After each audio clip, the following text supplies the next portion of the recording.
Panorama Sur. La entrevista del día.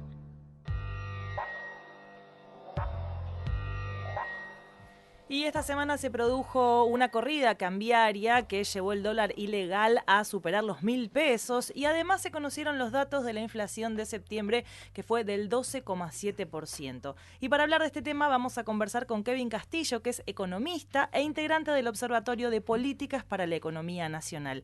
Kevin, muchas gracias por atendernos. Acá te saludamos Malena Sig y Fernando Toco desde Panorama Sur. Hola, buenas tardes, ¿cómo están? ¿Qué tal? Muy bien. Bueno, primero queríamos preguntarte por qué se produjo esta corrida cambiaria y qué impacto pensás que pudieron haber tenido las declaraciones de Javier Milei y de Ramiro Marra. Bueno, la macroeconomía durante los últimos meses se ha deteriorado bastante, producto de la dinámica exhibida durante el año. Y por supuesto que las declaraciones del candidato Javier Milei terminaron por hacer estallar algo que ya venía complejo, ¿no? Una situación inflacionaria sumamente elevada, tasas de interés real negativas, un dólar que ya se venía moviendo y bastante, y la incertidumbre por sobre lo que va a pasar el año que viene debido al contexto eleccionario, claramente son los elementos principales que explican esta situación, pero bueno, por supuesto que las declaraciones de Milei, que es el candidato que salió primero en las PASO y que tiene buenas probabilidades de ganar las elecciones y que además tiene una propuesta de dolarización para llevar adelante, claramente hacen que la situación haya empeorado durante la última semana. Esto, conforme sigan sucediendo las semanas, posiblemente tenga el mismo devenir, ¿no? Porque mientras el candidato Milei no modere sus posiciones y no apele a la responsabilidad política y democrática, es difícil que la economía deje de estar intranquila. ¿Qué tal, Kevin? La pregunta es una continuidad de lo que te planteaba Malena. Efectivamente las declaraciones de Milei tienen tanto peso y pueden tener tanto eco en el sistema financiero para generar esta corrida, o estos sectores aprovecharon en todo caso estas declaraciones para avanzar en su timba financiera, que de alguna manera de eso se trata, ¿no? Es extraer el máximo provecho en el momento. Puede ser una mirada casi suicida de estos sectores, pero lo que es cierto es que sigue siendo un negocio hoy en el país esa timba que se realiza con el dólar. Sí, a ver, yo creo que si Milei fuera un candidato marginal o con baja probabilidad de victoria, es posible que no tendría el efecto que generan sus declaraciones, no sería tal.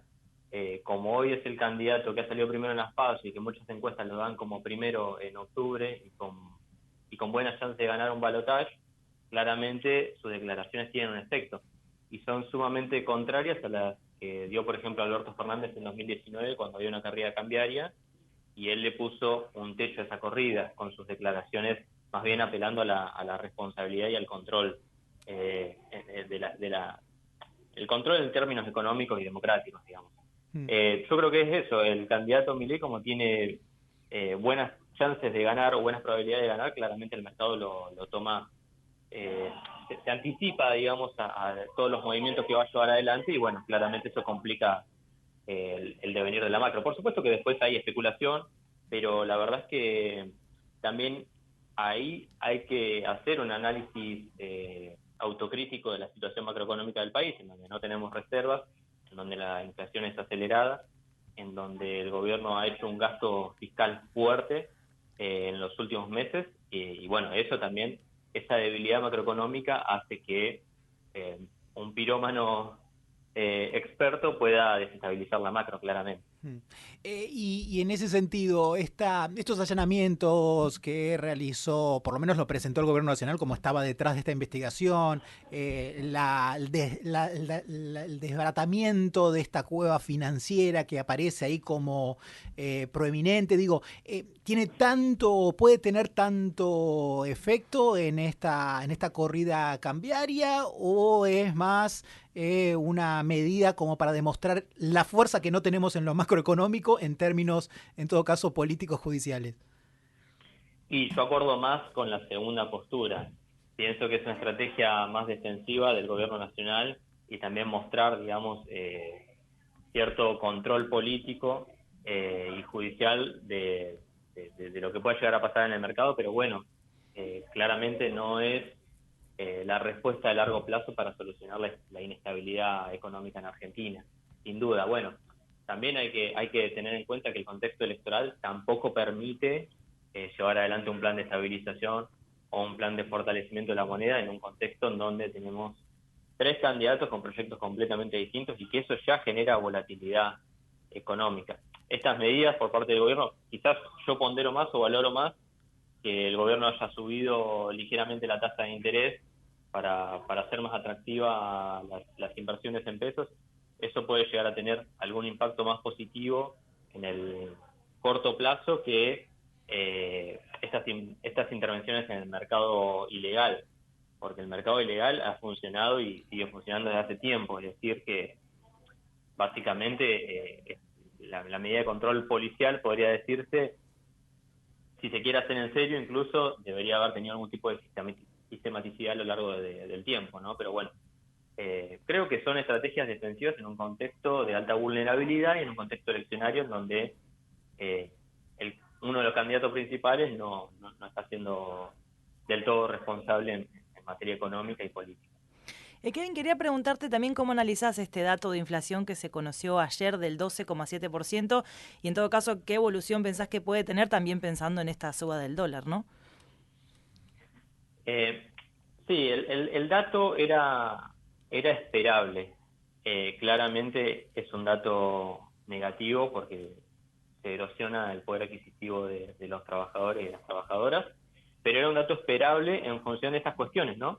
Si hay un debilitamiento en el frente fiscal, si hay un debilitamiento en el frente de las reservas, si hay un debilitamiento en general de la macro, es más que probable que la inflación siga este ritmo en lugar de tender a bajar. Yo creo que los próximos meses depende de cómo salgan las elecciones ahora en octubre. Bueno, veremos ahí cómo será el devenir de noviembre y de diciembre, ¿no? Pero bueno, a ver, a priori uno espera que esto sea una especie de piso de la inflación y no un techo, sobre todo por esa dinámica volátil que estamos exhibiendo. Y ahí, bueno, depende un poco del gobierno y de su iniciativa poder cuidar el bolsillo de los trabajadores y de las trabajadoras. Ya hay algunas medidas que son interesantes para cuidar el bolsillo de la gente, los bonos otorgados a los jubilados y pensionados, el reintegro del IVA para los productos alimenticios, son medidas o iniciativas del gobierno que buscan, digamos, fortalecer el bolsillo de los trabajadores en un contexto de volatilidad macroeconómica y de alta inflación. Veremos cuáles serán las herramientas a utilizar en los próximos meses para que poder sostener un nivel de consumo que le permita a los trabajadores no mermar sus condiciones de vida. Hoy por hoy es complicado.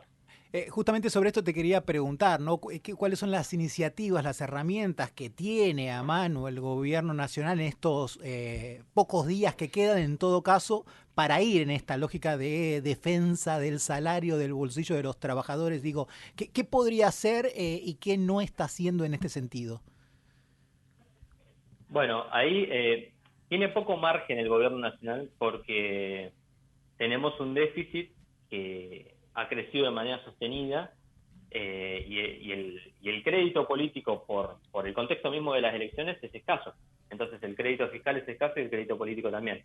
Me parece que las medidas vinculadas a la quita del impuesto a las ganancias a los trabajadores de salarios altos, el reintegro del IVA, los bonos a los jubilados, son iniciativas que le han permitido al gobierno ganar algo de alivio en materia de poder adquisitivo.